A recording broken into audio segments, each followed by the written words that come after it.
Salphamatti dhiironni onnee shamarranii booji'uuf yookaan immoo harkatti galfachuuf maal gochuu qabu? Dhiira tokkoof jireenyi isaa guutuudha kan jedhamu yoo haadha manaa qabaateedha. Haadha manaa qabaatee yookaan immoo jaartii qabaatee duwwaa osoo hin taane jaartiin sun jireenya isaa keessatti jaalalaan kan isa wajjin adeemtu yoo taate wanta filannoo hin qabnedha jechuudha. Kan walii galan yoo taate jechuudha. Dhiirri jireenya gammachuu isaa gammachuu dubartiin qabdu irratti kan hundaa'u waan ta'eef jechuudha. Kanaafuu qabxiilee dubartoonni dhiironni yoo maal goone dubartoota harka keenyatti galfatuu dandeenya yookaan immoo jaalalaan booji'uu dandeenya. Qabxiilee jettuu muraasa qabadhee isiniif dhufeen jira. Nagaa isin irraanfanne ashama harka fuudhee kabajamtootaa fi jaallatamtoota hordoftoota chaanal Ameentoop nageenyi rabbii guddaa bakkuma isin jirtanitti isin irraa haa jiraatu jecha. Egaa warroonni dhiyeenya kana chaanala kiyyatti makamtan baga nagaan gama chaanala kanaa dhuftan jecha. Ammas warroonni nutti makamin subscribe gochuun nutti makama akkasuma like share commentiin yaada keessan naa kennuu hin irraanfatina jecha. Amma gara qabxii isa jalqabaatitti gaggabaabsee kan itti isin dabarsuun ta'a. Na wajjin turaan affeeraa kooti.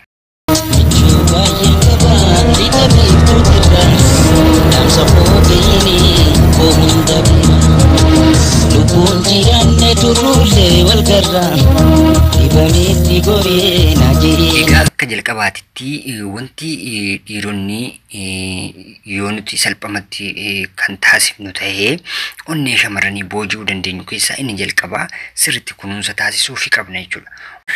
Dubartoonni dhiirota isaan kunuunsaniif salphamatti onneen isaanii kan harka isaaniitti kufuu danda'an jechuudha.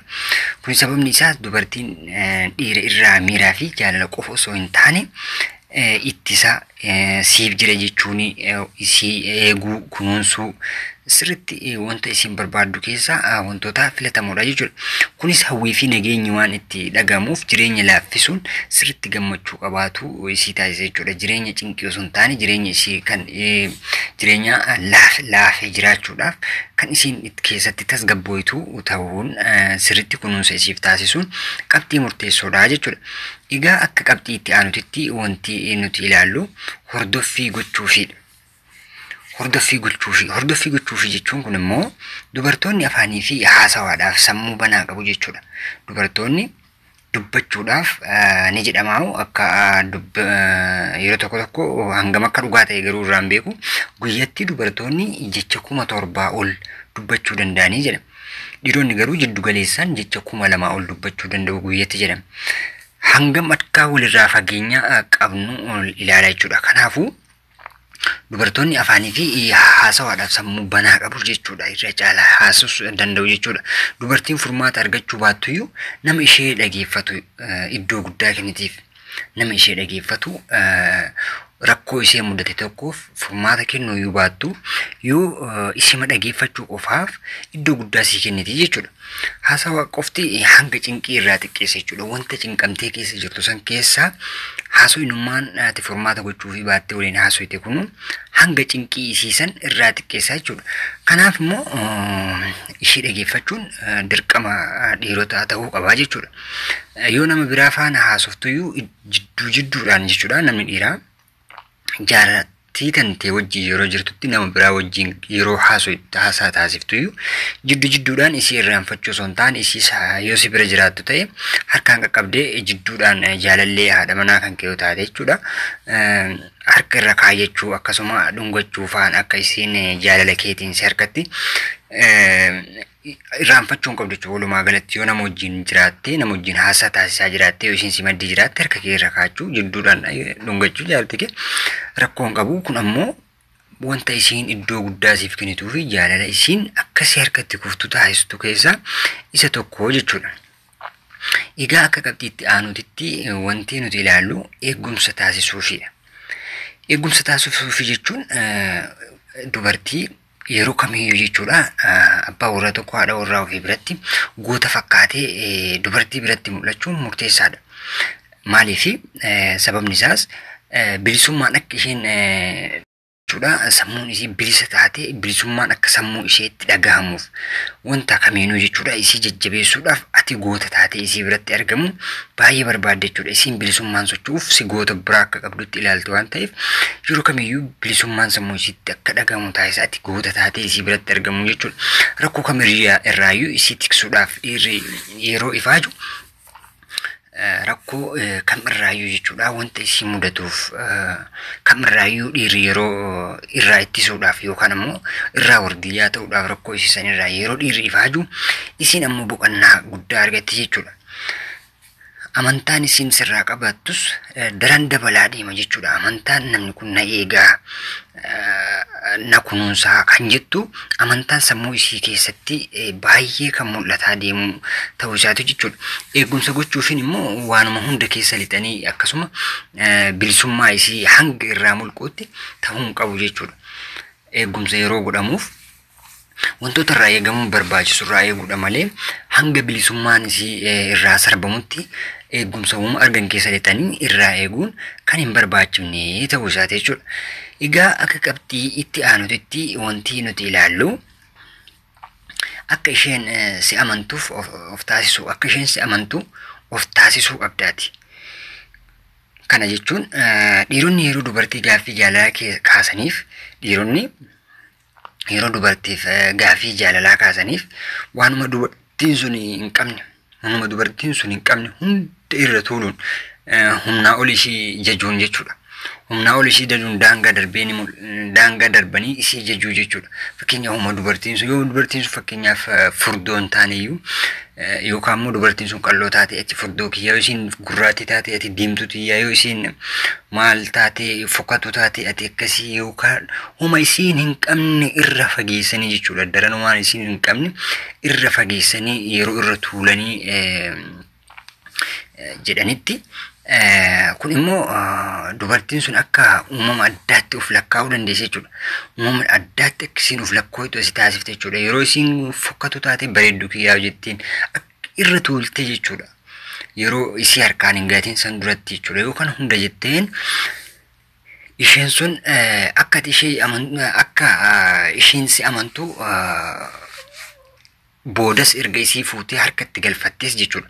Erga ishii fuutee harkatti galfattee erga walitti dhufeenyi keessanis walitti dhuftanii wal kaadhimattanii yookaan ammoo jaarsaaf jaartii taatanis akkuma jalqaba waan dura jetteen sanni irraa jijjiiruu hin qabdu jechuudha. Jecha isii duraan jechaa turte san jaalala akkasitti afaaniin isiif kennaa turte san yoo isiin dhuftes yoo duraan isiin fokkattu taate duraan bareedduu ni jedhaani turte yoo isiin si bira dhuftes yoo isiin fokkattu jechuun hin qabdu jechuudha. Bareedduma jechuun hin qabdu jechuudha.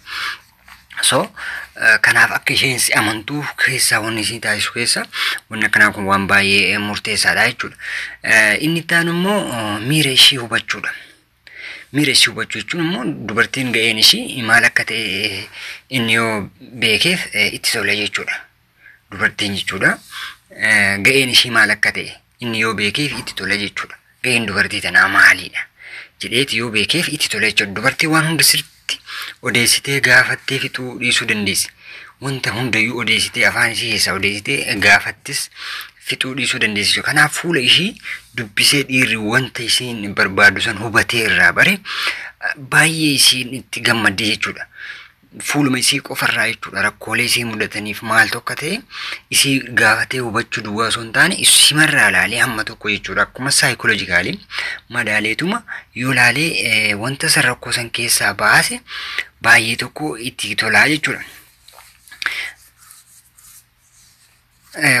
Baay'ee tokko akka ishee gammachiisu jechuudha. Wanti ishee gammachiisu ofumaa beekanii raawwachuun jaalala dabaluu keessatti gahee guddaa qaba jechuudha. Dhiirri dursee miira dubartii baree waan isheen feetu guutu iddoo guddaa ishee biraa qabaa jechuudha. Kanaafuu dhiironni dirqama isiin afaan irraa baaftee dubbachuu duwwaa osoo hin taane akkanumatti ilaalee yeroo tokko tokko miira ishee shan hubachuun baay'ee barbaachisaa fi murteessaadha jechuudha. Egaa inni itti aanuu fi inni xumuraa immoo kun immoo qabxii baay'ee murteessituudha jechuudha. Walqunnamtii saalaa keessatti gammachiisuudha. Walqunnamtii saalaa keessatti dubartii gammachiisuun baay'ee murteessaadha jechuudha. Jaartii ofii gammachiisuun baay'ee murteessaadha jechuudha.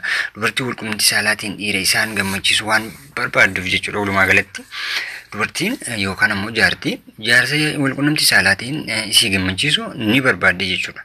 Kana jechuun dubartiin yeroo hundaayyuu walqunnamtii saalaa barbaadde jechuu osoo hin taane yeroo walqunnamtii saalaa taasisan sanitti fedhii ofii qofa guuttachuuf ifaajuu osoo hin taane fedhii isiitis miira isiitis to'ataa miira ishii eessarra akka ga'ee fi bakka kam akka jirtu to'ataa deemanii ufis gammadanii isis gammachiisu wanta baay'ee murteessaadha jechuudha.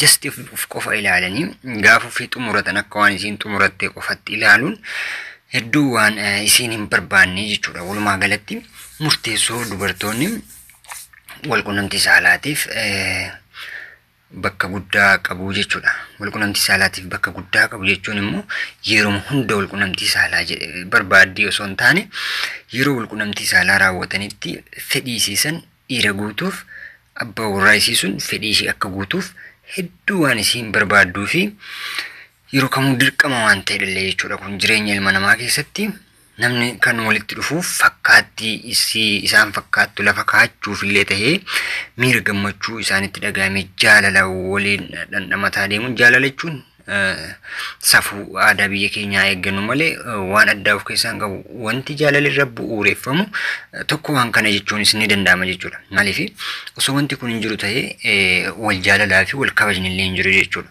So wanta baay'ee murteessaa waan ta'eef wal jaalachuunii fi haadha warraa ofii gammachiisuun miira ofii qofa osoo hin taane keessis to'ataa deemanii gammachiisuun waan dhiirota irratti baay'ee dirqama ta'e jechuudha. Egaa kabajamtootaa fi jaallatamtoota hordoftoota chaanaalaa Miintub wanta hangammaa jennirraa akka baay'ee isin fayyaduu fi akka isinitti tolu abdiin qaba jechuudha. Ammoo chaanaala kana subscribe gochuudhaan like share gochuudhaan komentii jalatti yaada keessan naa kennuudhaan akkana bira dhaabbattan kabajaan isin gaafadha. Hanga qophii biraatii waliin deebinutti fayyaaf nagaa keessanaa jiraadhaa. Nagaatti.